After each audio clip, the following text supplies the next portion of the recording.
যুক্তরাষ্ট্রের বিভিন্ন অঙ্গরাজ্য থেকে গত এক সপ্তাহে অভিবাসন প্রত্যাশী ১৩০ ইরানিকে গ্রেপ্তার করেছে US immigration and customs enforcement আইসিএ।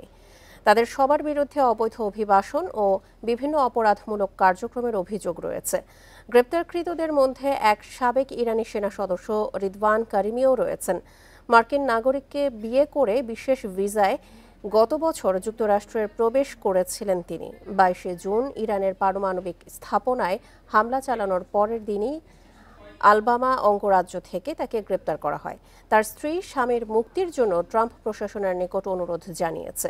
যুক্তরাষ্ট্রের কাস্টমস পুলিশ জানিয়েছে, বর্তমানে তাদের বন্দিশালায় ৬৭০ জন অনুপ্রবেশকারী ইরানি নাগরিক আছেন।